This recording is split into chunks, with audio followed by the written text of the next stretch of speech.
ಇದೇ ಕ್ರೈಮ್ ಅಂದ್ರೆ ಕಾರ್ಯಕ್ರಮಕ್ಕೆ ಸ್ವಾಗತ. ನಾನು ಉಮರ್ ಫಾರೂಕ್.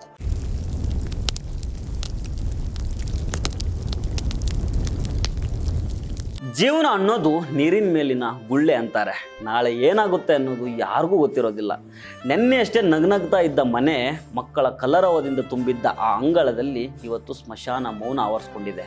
ಒಂದೇ ದಿನ ಕೇವಲ ಕೆಲವೇ ಗಂಟೆಗಳ ಅಂತರದಲ್ಲಿ ಆ ಮೂವರು ಕಂದಮ್ಮಗಳು ಅಪ್ಪ ಅಮ್ಮ ಇಬ್ಬರನ್ನು ಕಳೆದುಕೊಂಡು ಅನಾಥರಾಗಿದ್ದಾರೆ. ಕಲ್ಲು ಹೃದಯವು ಕರಗುವಂಥ ದಾರುಣ ಘಟನೆ ಇದು.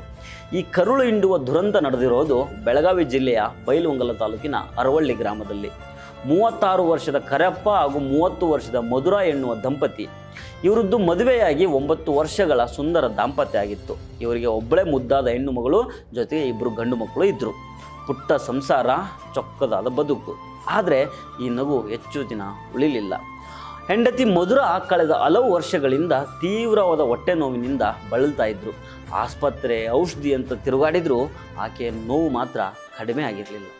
ನಿನ್ನೆ ಆ ಹೊಟ್ಟೆ ನೋವು ಮಿತಿ ಮೀರಿದೆ. ನೋವು ತಡ್ಕೊಳ್ಳೋದಕ್ಕಾಗ್ದೇ ವಿವೇಚನೆ ಕಳೆದುಕೊಂಡ ಮಧುರಾ ಯಾರಿಗೂ ಹೇಳದೆ ಕ್ರಿಮಿನಾಶಕ ಸೇವಿಸಿಬಿಟ್ರು. ಮನೆಯವರು ಎಚ್ಚೆತ್ತು ತಕ್ಷಣ ಆಸ್ಪತ್ರೆಗೆ ಕೊಂಡೊಯ್ಯುವ ಪ್ರಯತ್ನ ಮಾಡಿದರು. ಆದರೆ ವಿಧಿ ಅದಾಗಲೇ ತನ್ನ ಆಟವನ್ನು ಶುರು ಮಾಡಿತ್ತು. ಮಾರ್ಗ ಮಧ್ಯೆನೇ ಮಧುರಾ ಕೊನೆಯುಸಿರೆಳೆದರು. ಮನೆಗೆ ಆಧಾರ ಸ್ತಂಭವಾಗಿದ್ದ ಹೆಂಡತಿ ಇನ್ನಿಲ್ಲ ಅನ್ನೋ ಸುದ್ದಿ ಪತಿ ಕರೆಪ್ಪನವರ ಕಿವಿಗೆ ಬೀಳುತ್ತೆ. ಆ ಕ್ಷಣ ಕರೆಪ್ಪನವರ ಮನಸ್ಥಿತಿ ಹೇಗಾಗಿರಬೇಡ ಊಹೆ ಮಾಡ್ಕೊಳ್ಳಿ ನೀವೇ. ಸಿಡಿಲು ಬಡಿದಂತಾದ ಕರೆಪ್ಪ ಪತ್ನಿಯ ಮುಖವನ್ನಾದರೂ ಕಡೆಯದಾಗಿ ನೋಡಬೇಕು ಅಂತ ಬೈಕೇರಿ ಆಸ್ಪತ್ರೆ ಕಡೆಗೆ ಹುಚ್ಚರಂತೆ ಧಾವಿಸ್ಕೊಂಡು ಬರ್ತಾರೆ. ಕಣ್ಣಲ್ಲಿ ನೀರು, ಮನಸ್ಸಿನಲ್ಲಿ ಹೆಂಡತಿಯ ನೆನಪು. ಆ ಅವಸರದಲ್ಲಿ ಬರ್ತಾ ಇದ್ದ ಕರೆಪ್ಪನವರ ಬೈಕು ಎದುರಿನಿಂದ ಬಂದು ಬಸ್ ಚಕ್ರಕ್ಕೆ ಸಿಲುಕಿಬಿಡುತ್ತದೆ. ರಕ್ತದ ಮಡುವಿನಲ್ಲಿ ಬಿದ್ದ ಕರೆಪ್ಪ ಆ ಆಕ್ಸಿಡೆಂಟ್ನಲ್ಲಿ ದಾರುಣವಾಗಿ ಪ್ರಾಣ ಬಿಡ್ತಾರೆ. ಒಂದೇ ದಿನ ಹೆಂಡತಿ ವಿಷ ಕುಡಿದು ಸತ್ತರೆ, ಗಂಡ ಆಕ್ಸಿಡೆಂಟ್ನಲ್ಲಿ ಸತ್ತೋದ್ರು. ಇದಕ್ಕಿಂತ ಕ್ರೂರತೆ ಇನ್ನೊಂದಿಲ್ಲ ಬಿಡಿ. ಕರುಳು ಹಿಂಡುವ ಸಂಗತಿ ಏನಂತಂದರೆ, ನೆನ್ನೆಯಷ್ಟೇ ಕರೆಪ್ಪ ಮತ್ತು ಮಧುರಾ ಇಬ್ಬರೂ ಸೇರಿಕೊಂಡು ಮನೆಗೆ ಬೇಕಾಗಿದ್ದ ರೇಷನ್ ತೊಗೊಂಬಂದಿದ್ರು. ತಮ್ಮ 3 ಮುದ್ದಾದ ಮಕ್ಕಳಿಗೆ ಹೊಸ ಬಟ್ಟೆಗಳನ್ನು ಕೊಡಿಸಿದ್ರು. ಇವತ್ತು ಆ ಬಟ್ಟೆ ತೊಟ್ಟು ಅಪ್ಪ ಅಮ್ಮನಿಗೆ ತೋರಿಸಿ ಖುಷಿ ಪಡಬೇಕಾಗಿದ್ದ ಮಕ್ಕಳು ಇವತ್ತು ಅವರು ಶವದ ಮುಂದೆ ನಿಂತ್ಕೊಂಡು ಅನಾಥರಾಗಿ ಅಳ್ತಾ ಇದ್ದಾರೆ. ಊರಿನ ಜನರ ಆಕ್ರಂದನ ಮುಗುಲು ಮುಟ್ಟಿದೆ. ಬೈಲಹೊಂಗಲ ಪೊಲೀಸ್ ಸ್ಟೇಷನಲ್ಲಿ ಈ ಪ್ರಕರಣ ದಾಖಲಾಗಿದೆ. ಪೊಲೀಸರು ತನಿಖೆಯನ್ನು ಮಾಡ್ತಾ ಇದ್ದಾರೆ.